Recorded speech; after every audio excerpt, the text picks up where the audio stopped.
अब राजनीति भी देखा जाए तो सरल चीज नहीं है, बहुत कठिन है साहब राजनीति में रहना।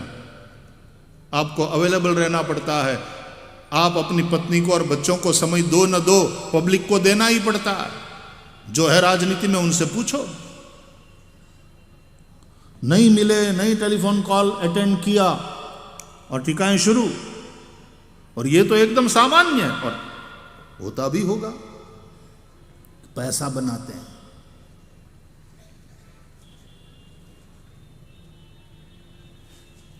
और 99 के चलते कोई एक ऋषि चरित्र होता है, उसको भी सहना पड़ता है। लोग उसको भी उसी दृष्टि से देखते हैं।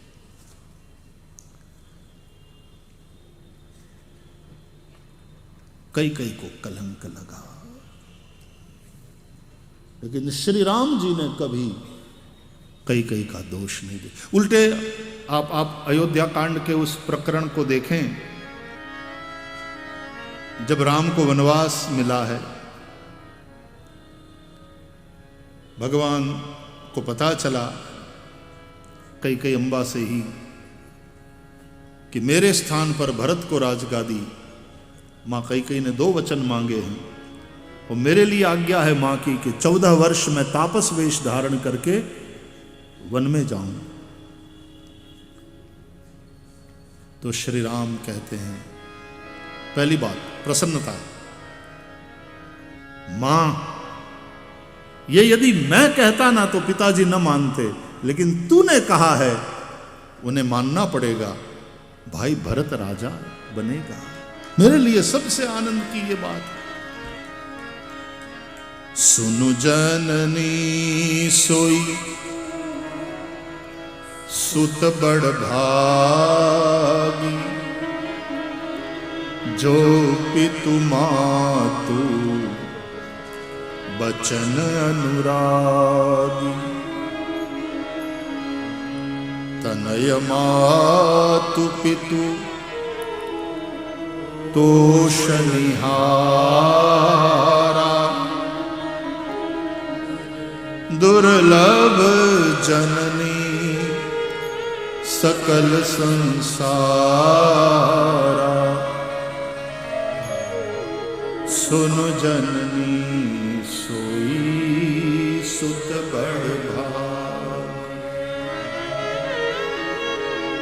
मुनिगण मिलन बिसखि बन, सबहि भांति हित मोर। तेहि मह पितु आयसु बहुरी, सम्मत जननी तो।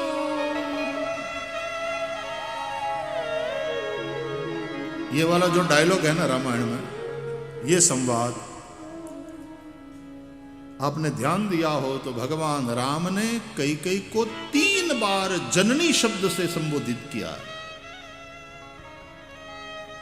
सुनु जननी सोई सुत बड़ भागी, जो पितु मातु बचन अनुरागी। तनय मातु पितु तोष निहारा, दुर्लभ जननी सकल संसारा। मुनिगण मिलन बिसेखि बन, सबहि भांति हित मोर। तेहि मह पितु आयसु बहुरी, सम्मत जननी तो। जननी कहा जाता है जन्म देने वाली माता को। कैकेयी माता जरूर है राम के लिए भी, दशरथ जी की पत्नी है। सुमित्रा भी माता है, लेकिन जननी तो कौशल्या है राम के लिए। लेकिन यहां पर भगवान राम कैकेयी को 3 बार जननी शब्द से संबोधित करते हैं। क्यों? बोले रघुवंश के राम को जन्म देने वाली माता कौशल्या है, लेकिन राम राज्य के राम को जन्म देने वाली माता कैकेयी है।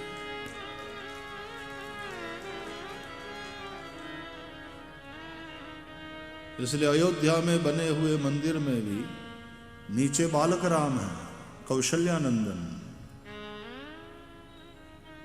बालक राम का मंदिर। लेकिन मैंने सुना है कि ऊपर वाले तल पे राजा राम दरबार भी वहाँ पर, ऐसा मैंने सुना है। मैं एकदम आधिकारिक तौर पे तो नहीं कह सकता, लेकिन मैंने ऐसा सुना कि ऊपर है, ऊपर ऐसा कुछ नहीं, आइडिया नहीं है। हाँ तो वही आइडिया नहीं है।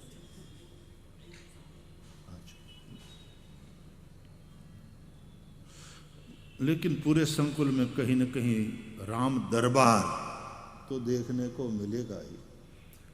वो तो जब मैं संबंधित महानुभावों से बात करूंगा, जानकारी लूंगा तो पता चलेगा। लेकिन मंदिर में जो बालक राम है वो कौशल्यानंदन है, रघुपति राघव। लेकिन राजा राम को जन्म देने वाली मां कैकेयी।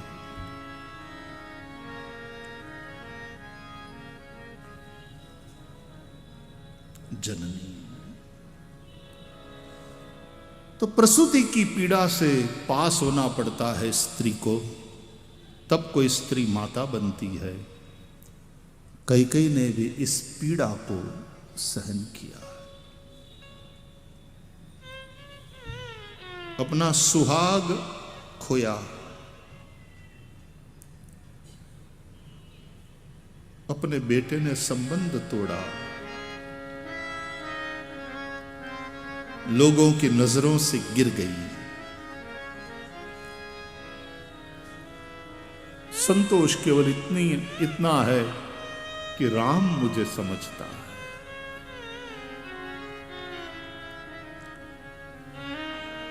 जननी दोष देई जड़ते ही, कहते हैं जननी मां कैकेयी को दोष देने वाला तो जड़मती।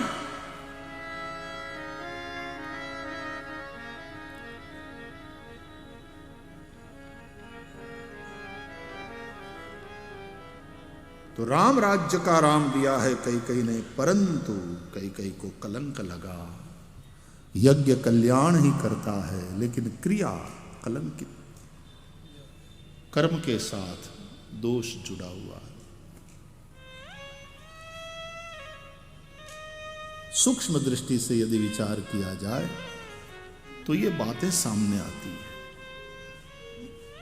तो ज्ञान शक्तिश्च कौशल्या सुमित्रोपासनात्मिका क्रिया शक्तिश्च कैकेयी वेदो दशरथो नृपः।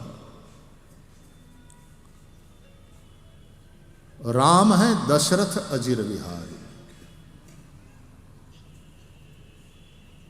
भगवान कहां खेलते हैं?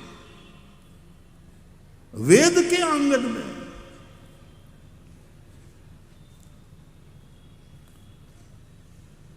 वेदोखिलो धर्म मूलम, राम धर्म की मूर्ति है। देखो धर्म वेद के आंगन में विहार कर रहा है, लीला कर रहा है साकार रूप में। ये दशरथ अजिर विहारी, वही धर्म मंगल का भवन है, सब प्रकार का मंगल तुम्हें प्रदान करेगा। और न केवल मंगल प्रदान करता है, अमंगल का हरण भी करता है। मंगलायतनो हरि ही हरती थी, जो हरे अमंगल हारी। इसलिए फिर से एक बार, मंगल भवन अमंगल हारी, मंगल भवन अमंगल हारी। द्रवं सो दशरथ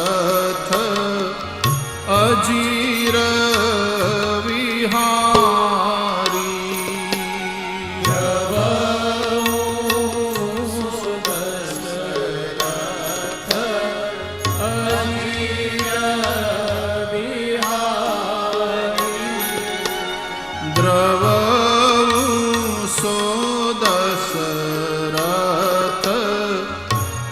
अजीर विहारी।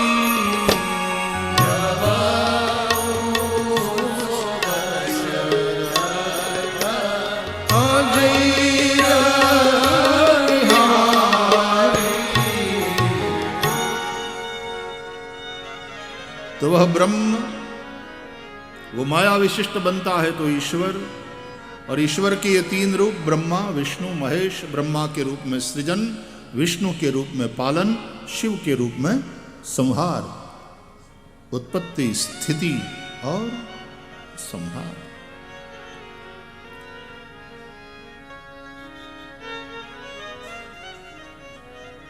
वही ईश्वर। अच्छा, इन तीनों के चित्र आपने देखे हैं ना, ब्रह्मा विष्णु महेश के। तो ब्रह्मा के 4 मस्तक, विष्णु की 4 भुजा, महेश त्रिलोचन,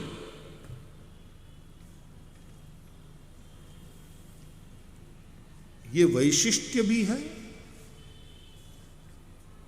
और इसमें वैचित्र्य भी है। क्या विचित्रता नहीं है? 4 माथा वाला कोई देखा है आपने? ब्रह्मा के 4 मस्तक, वैसे ब्रह्मा की भ्रुकुट से रुद्र महेश, और वो 55 है देखा जाए तो, उसके 5 मस्तक है महेश के, पंचवक्त्र। शास्त्रीय दृष्टि से शिवालयों में पंचवक्त्र पूजा होती है। वो 5 मस्तक के अलग अलग नाम भी है साहब। हम लोग हमारे शिवालय में करते हैं पंचवक्त्र पूजा। 5 मस्तकों की 5 दिशा में और एक ऊपर अलग अलग द्रव्यों से पूजा करी जाती है महादेव की, वैदिक मंत्रोच्चार पूर्वक। ये विशिष्ट पूजा होती है। कभी कभी लोगों को लाभ मिलता है बैठने का।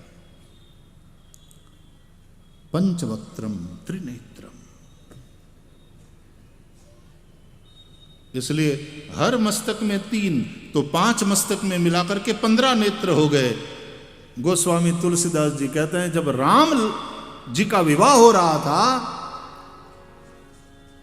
ब्रह्मा जी भी वहां थे, शिव जी भी वहां आए थे, सब देवता मनुष्य का रूप लेकर आए हैं। आज भगवान शिव ने दुल्हा राम का दर्शन किया तो नयन 5-10 अति प्रिय लागे। शंकर राम रूप अनुरागे, शंकर राम रूप अनुरागे, शंकर राम रूप अनुरागे, शंकर राम रूप अनुरागे, नयन 5-10 अति प्रिय लागे, नयन 5-10 अति प्रिय लागे, नयन 5-10 अति प्रिय लागे, नयन 5-10 अति प्रिय लागे, शंकर राम रूप अनुरागे, शंकर राम रूप अनुरागे, शंकर राम रूप अनुरागे, शंकर राम रूप अनुरागे, शंकर राम रूप अनुरागे, शंकर राम रूप अनुरागे। दुल्हा राम का दर्शन करके भगवान शंकर अति अनुराग से, प्रेम से भर गए। आज 15 नेत्रों से महादेव दर्शन कर रहे हैं। आज वो 15 नेत्र शंकर जी को बहुत प्रिय लगे, क्योंकि 2 आंखों से तो राम स्वरूप सुधा का दर्शन करने से तृप्त नहीं हो रहे थे। आज 15 नेत्रों से महादेव दर्शन कर रहा है।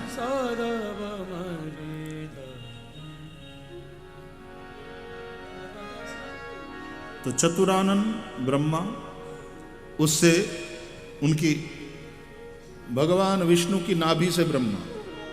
कनेक्शन देखो साहब, मैं ये सनातन धर्म के विषय में आपको समझा रहा हूं। ये जो चित्र आपने देखे हैं, ये जो स्टोरीज आपने सुनी है, उसका रहस्य क्या है?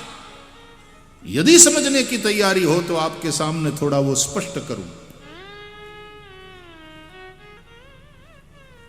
भगवान विष्णु शांताकारं भुजगशयनं पद्मनाभं सुरेशं विश्वाधारं गगन सदृशं मेघवर्णं शुभांगं लक्ष्मीकांतं कमलनयनं योगिभिः ध्यानगम्यं वंदे विष्णुं भवभयहरं सर्वलोकैकनाथं पद्मनाभं सुरेशं।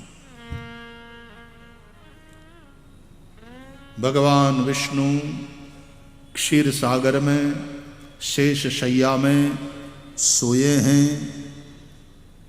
लक्ष्मी जी चरण सेवा कर रही हैं और भगवान की नाभि से कमल निकला है और कमल में ब्रह्मा बैठे। नारद जी वीणा बजा रहे हैं। पहला प्रश्न, क्षीर सागर कहां है? वो कौन सा समुद्र है?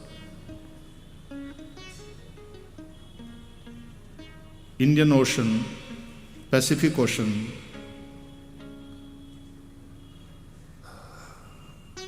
आपने अलग अलग समुद्रों का नाम सुना है। अरबी समुद्र हमारे यहां, ये क्षीर समुद्र कहां? आप में से किसी ने देखा है? कोई गया है? क्षीर समुद्र कहां है जहां भगवान विष्णु रहते हैं, शेष शैया में शयन करते हैं। शेष की शैया, शेष सर्प नागों का राजा।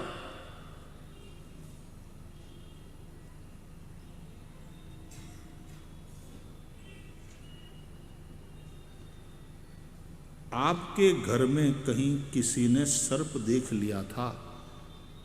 ऐसा कोई बताए कि आपके बेडरूम में ही वो सर्प शाम को 6:30 बजे दिखा था? नॉट श्योर कि वो सर्प ही था कि नहीं, लेकिन पत्नी कहती है मैंने यूं सरकते हुए अंदर अपने बेड के नीचे जाते हुए देखा। 6:30 बजे दिखा था। अब 10:30 बजे उस बेड पे सो पाओगे? केवल शंका है, okay? No one is sure. अब उसके अंदर से निकालने के लिए भी किसकी हिम्मत? वो पत्नी तो क्या निकालेगी, वो छिपकली को देखते ही। हमारी कई माताएं बहनें पता नहीं छिपकली को देखकर उनको क्या होता है। और कॉकरोच, भगवान ने ऐसा बनाया है स्त्री शक्ति को, इतना डरती है कॉकरोच से, छिपकली से। और मजे की बात, पति से नहीं डरती, उसको इतनी उठक बैठक कराती है। छिपकली से डरती है और पति से नहीं, तो वो तो छिपकली से भी। एक आदमी बोला पृथ्वी गोल है।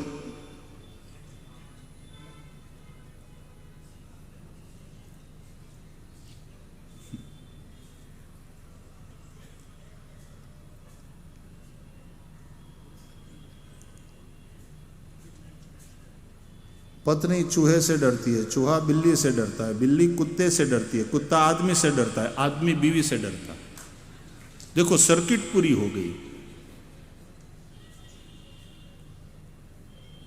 पत्नी बीवी चूहे से डरती है, चूहा बिल्ली से डरता है, बिल्ली कुत्ते से डरती है, कुत्ता उस आदमी से डरता है कि अभी पिटेगा, लाठी लेकर के ही निकलता है जब निकलता है। तो पत्नी चूहे से डरती है, चूहा बिल्ली से डरता है, बिल्ली कुत्ते से डरती है, कुत्ता आदमी से डरता है, और आदमी उससे डरता है। सर्किट पूरी, डर सर्किट।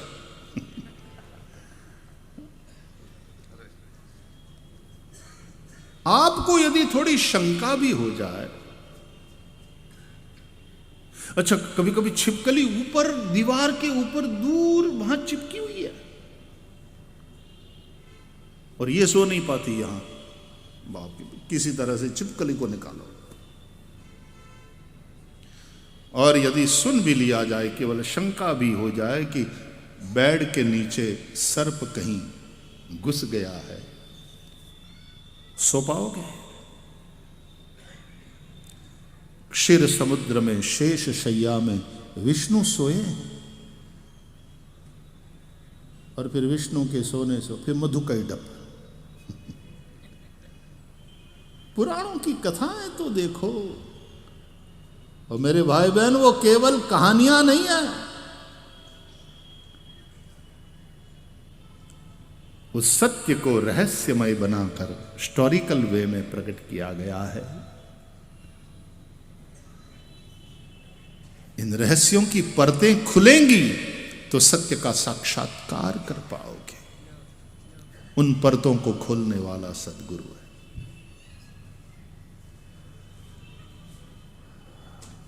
नहीं तो पुराणों की कथाएं यदि पढ़ो तो विचित्र मालूम पड़ती है कि 4 माथा वाला आदमी देखा,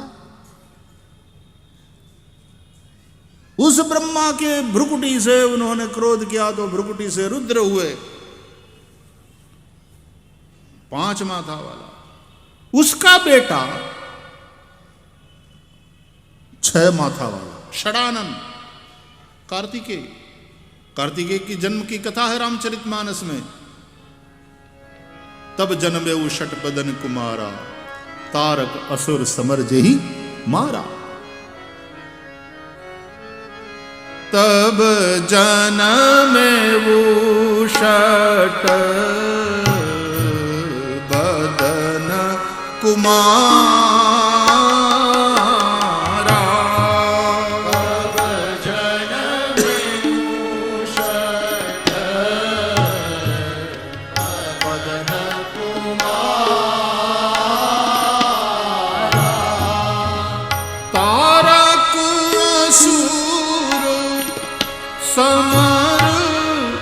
जेहि मारा। तारक असुर समर जेहि मारा। तब जन्मे उ षट बदन कुमार।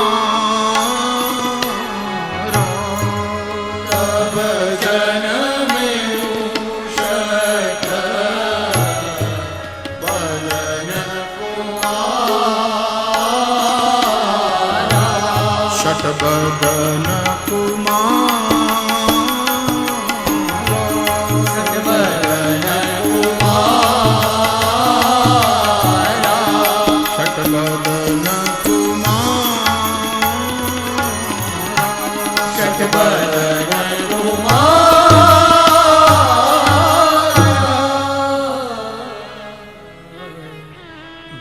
शिव जी पंचानन और शिव जी का बेटा षडानन और शिव जी का चेला दशानन, 10 माथा। रामायण का जो टीवी सीरियल चला था और मैंने सुना है कि फिर से चलने वाला है दूरदर्शन पर, क्योंकि रामलला विराजे फिर अयोध्या, तब चला था।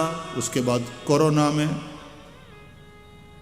लॉकडाउन में भी चला था, लोगों ने बहुत आनंद लिया। फिर से एक बार चलने वाला है। तो उसमें रावण को केवल एक सिर वाला दिखाया, ठीक, लेकिन रावण है दशानन, 10 माथा वाला। अब 10 माथा इवन और ऑड नंबर में, ऑड नंबर होता तो बात ठीक थी, इवन नंबर 10। अब ये समस्या है। 10 माथा का मतलब है एक मध्य में है, गर्दन से कनेक्शन तो होना चाहिए ना धड़ के साथ। तो गर्दन के माध्यम से एक बिल्कुल केंद्र में, 5 इस तरफ, 4 इस तरफ, एक मध्य में, तब जाके 10 होंगे ना। अच्छा 11 होते तो एक मध्य में, 5 इस तरफ, 5 इस तरफ, बैलेंस रहता है। या 9 माथा वाला होता तो एक मध्य में, 4 इस तरफ, 4 इस तरफ, बैलेंस सधता। अब ये 10 माथा वाला है रावण, तो एक मध्य में, 5 इस तरफ, 4 इस तरफ, तो इस तरफ वजन ज्यादा, यूं ही रहता होगा जब भी चलता होगा।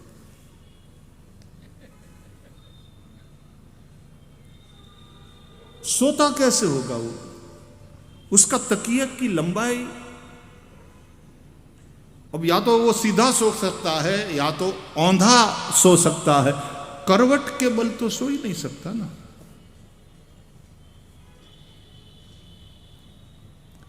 तो 10 मस्तक वाला रावण है, इसका क्या तात्पर्य है? पुराणों की कथाएं पढ़ने में, सुनने में बड़ी विचित्र प्रतीत होती है। ऐसी ऐसी कथा सुनते। भागवत में वराह भगवान के प्रागट्य की कथा सुनो।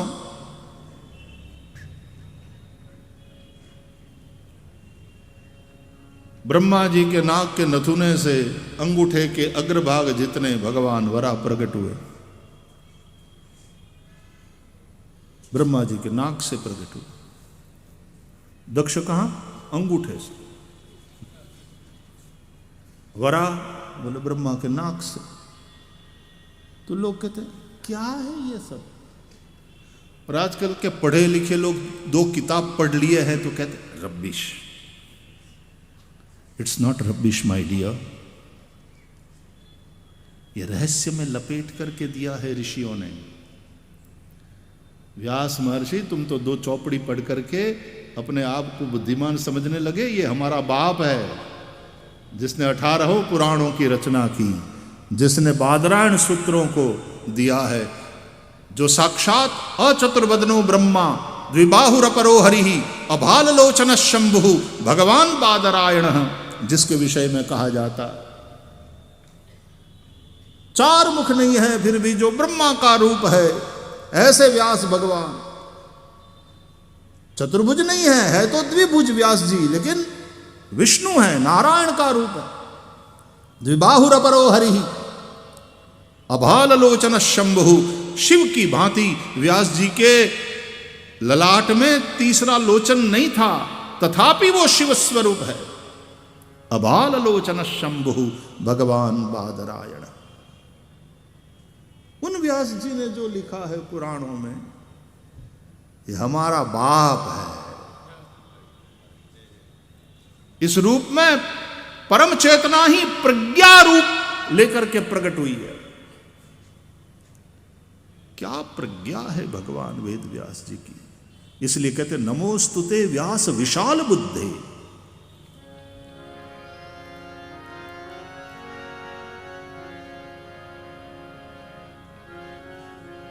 पुराणों की कथा, पुराणों की भाषा, पुराणों की शैली विशिष्ट है,